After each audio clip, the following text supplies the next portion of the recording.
પ્રજાપતિ હસીભાઈ પ્રહલાદભાઈ છે, હું મેહુલનું પાત્ર ભજવીશ. મારું નામ ચૌધરી કિંજલબેન રીકમાભાઈ છે, હું હાર્દિકનું પાત્ર ભજવીશ. મારું નામ પ્રજાપતિ ગાયત્રીબેન જગમાલભાઈ છે, હું સોનલનું પાત્ર ભજવીશ. મારું નામ સુથાર સવિતાબેન સુરેશભાઈ છે, હું રાધાનું પાત્ર ભજવીશ. મારું નામ પ્રજાપતિ કિંજલબેન નાથજીભાઈ છે, હું અશરફનું પાત્ર ભજવીશ.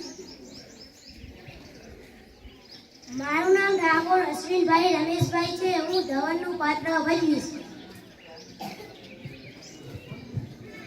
મિત્રો, અભ્યાસની સાથે સાથે વ્યવહારનું જીવનમાં પણ સારા અક્ષરનું કેટલું બધું મહત્વ છે, આજે આપણે સંવાદો દ્વારા જાણીશું. ચારજોને બદલે મારજો વંચાય ત્યારે કેવી ગડબડ થાય છે અને અર્થનો અનર્થ પણ થઈ જાય છે. સાથે સાથે સારા અક્ષર શક્ય છે એની પણ ચર્ચા આપણે સંવાદો દ્વારા કરીશું. અરે મેહુલ, તું તો લેસન કરવા બેસી ગઈ છે.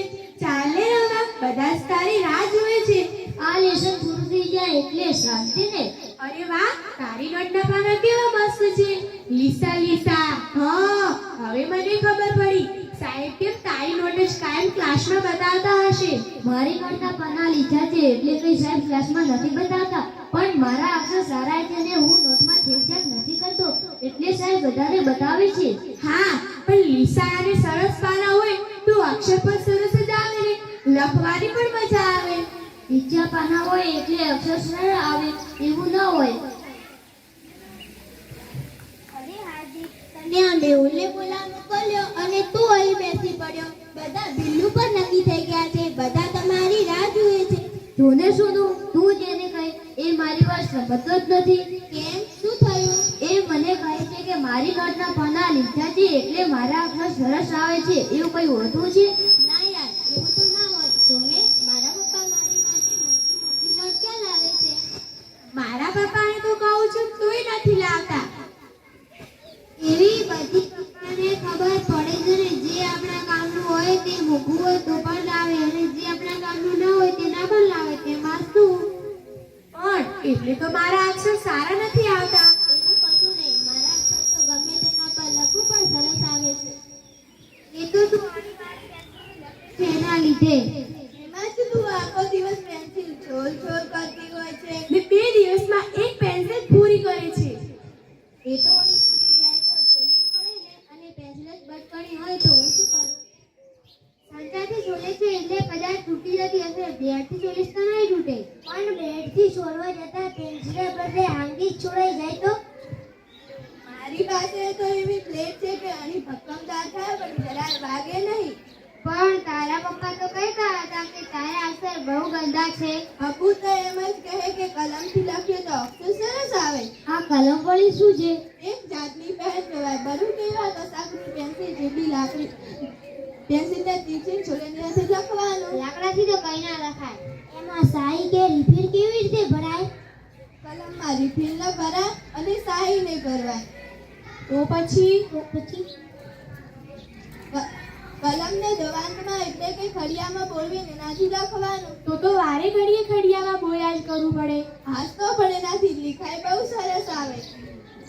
એના કરતા આપણી બોલપેન સારી નહીં અને જોડવાની ચિંતા, શાહી ભરવાની માથાકૂટ કે હાથ ગંદા થાય. રિપીટ કરાતા એટલે પછી કરવાની બસ, પણ એનાથી તો અક્ષર ગંદા આવે. મારા અક્ષર તો વોલપેનથી લખું તો જ સારા આવે છે.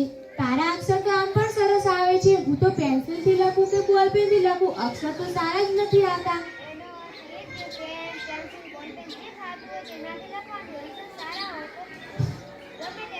અક્ષર સારા જ આવે અને ખરાબ હોય તો ખરાબ. પણ ખરાબ અક્ષરને લીધે કેટલી તકલીફ થાય છે. મારા સાહેબ કહેતા હતા કે મારા અક્ષર ખરાબ છે એટલે મારા માર્ક્સ કપાઈ જાય છે. હું શું લખું છું તે જ તેમને ખબર નથી પડતી. એના લીધે કેટલી ગડબડ થતી હોય છે. મારી મમ્મી બહાર ગામ ગઈ અને મારા ભાઈએ મારી મોટી બહેનને કાગળમાં લખ્યું, માટલું બરાબર સાફ કરજો, ઓટલો બરાબર વાળજો.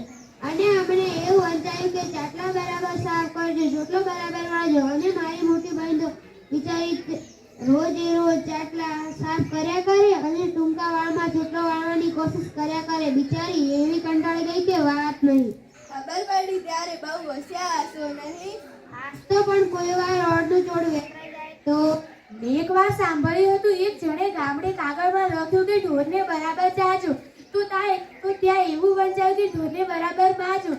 તે એમાં બિચારા ઢોર માર ખાઈને તો અધૂરા જ થઈ ગયા. એટલા માટે તો ગાંધીજીએ કહ્યું છે કે ખરાબ અક્ષરો એ અધૂરી કેળવણીની નિશાની છે. પણ ગંદા અક્ષર સુધારવા હોય તો શું કરવાનું?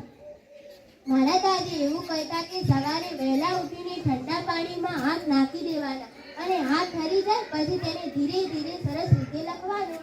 મારા દાદા એવું કહેતા હતા કે એમના જમાનામાં પાટલી પર ભીની માટી પાથરીને તેમાં સરસ વળાંકવાળા હાથથી લખવાનું. પછી માટી સુકાઈ જાય તો તેમાં ઘૂંટ્યા જ કરવાનું. પણ આજના જમાનામાં એવું બધું કોણ કરે? પણ આપણે નાના હતા ને સૂર્યમણની નોટમાં લખતા હતા એવી રીતે તો લખાય ને. મારો ભાઈ નાનો હતો ત્યારે મારા અબુએ બહુ ચિત્ર દોરાયેલા. કદાચ એના નામ થતા હશે તું પણ પડતું અડપડતું ઊભી આડી ત્રાસી લીટી વાળા ચિત્ર દોરી જો ને. અરે, હું તો એકડિયા બગડિયાની જેમ અક્ષર પણ ખૂંદવા ગયા છું. કંઈક તો કરવું જ પડશે ને. મને ગંદા અક્ષરની બહુ શરમ આવે છે. ધીરજ રાખીને સતત પ્રયત્ન કરીશ તો ચોક્કસ સફળ થઈશ. હવે વાતોના વડા જ ચાલવા છે કે રંગાઈ જવું છે? હા ચાલો જલ્દી કરો પછી અંધારું થઈ જશે.